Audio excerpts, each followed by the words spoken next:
last day na po sa masalimuot na year 2025. And ang maganda po na nangyari kahapon ay naibalik na po sa Sierra D1 na mistaken na siya daw ang nahulog doon sa bangin. And she's found to be having mental distress dahil po sa financial condition ng family na ang kanilang father is ill. So let us leave that behind.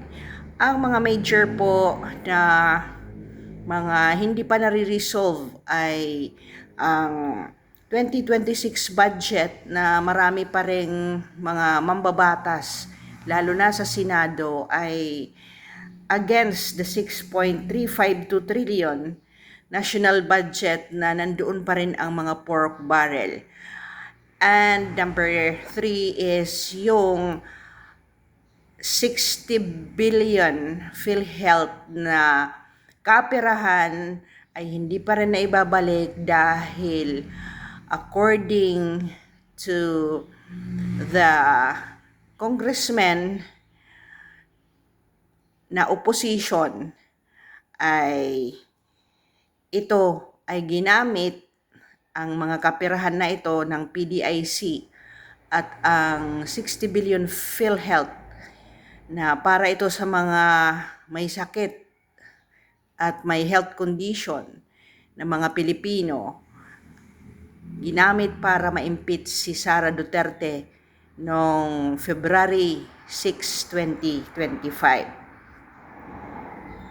Until now, this is yet to be transmitted to Malacanang and is set to be signed by first week of January 2026. The trust rating of Marcos has plummeted to negative 3% and if and when totoo po ang sana ang ginawang survey ay siguro hindi lang negative 3 yan, and yet he is unfazed about it. At ang mga tao ay concerned na napaka manhid na niya at hindi na siya nagre-react sa mga nangyayari at mga request ng mga taong bayan sa kanya. Nakikita niyo kahit nga nagra-round siya, no one is acknowledging his presence. Ang ating din nakita sa last working days of December is that the last ICI commissioner resigned.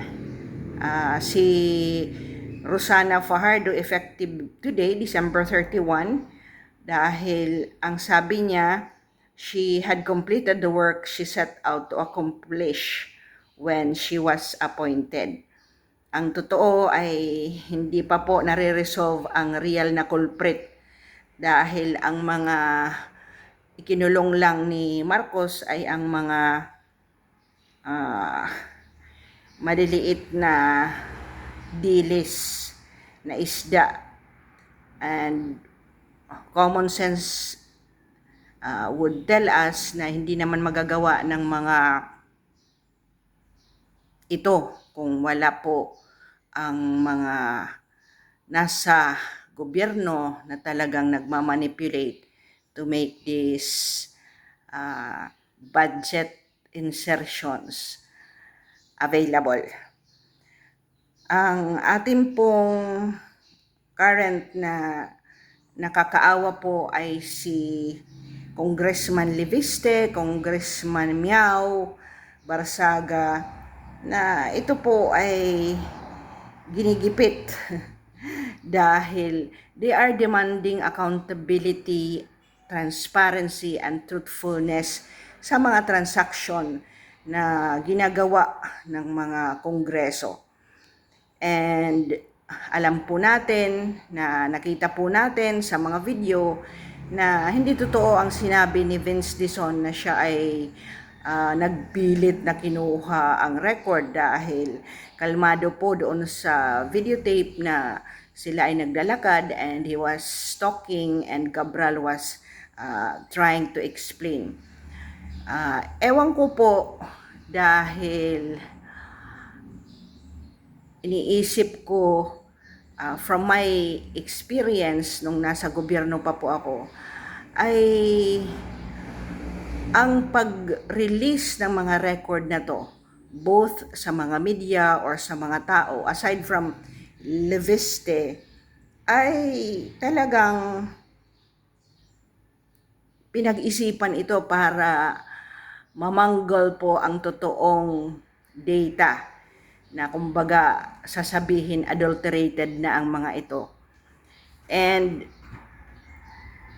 hindi natin naisip na to the extent supposedly magpapakamatay si Cabral or sa haka-haka po ay siya ay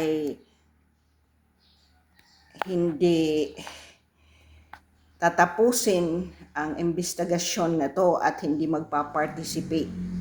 So, ito po ang nakabinbin for the coming 2026 but parang wala na po talaga ito.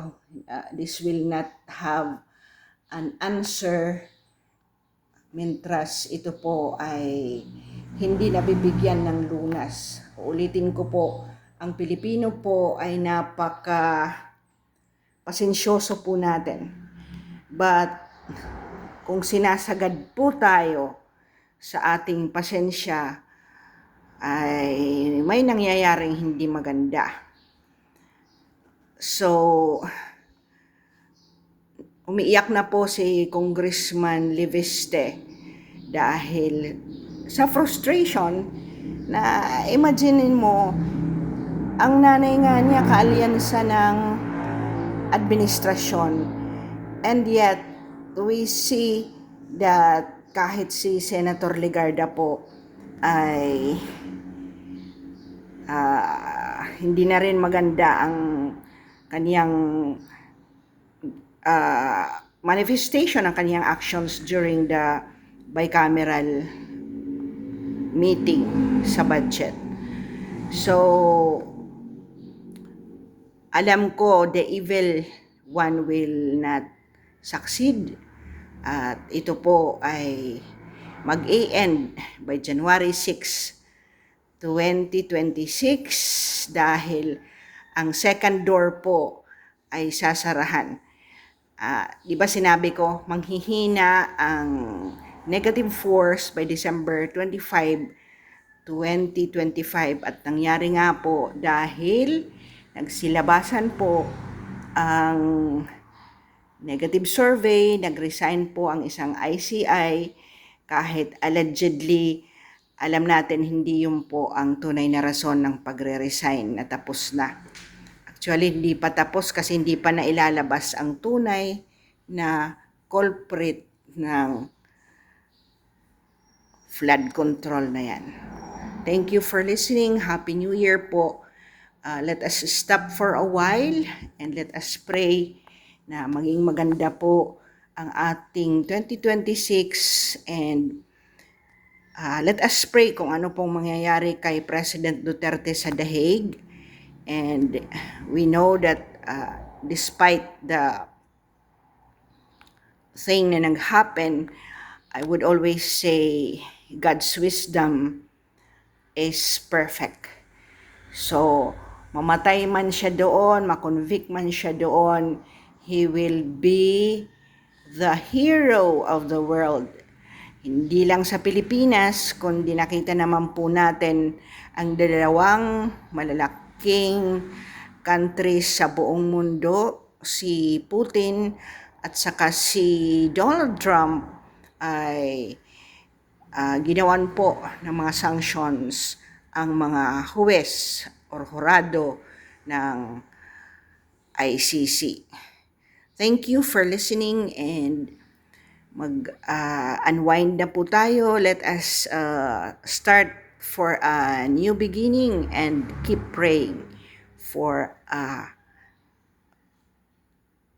more peaceful Philippines, and sana matanggal na po ang mga diablo na namumuno sa ating lipunan. To this we ask and lift in the name of Jesus Christ. Amen.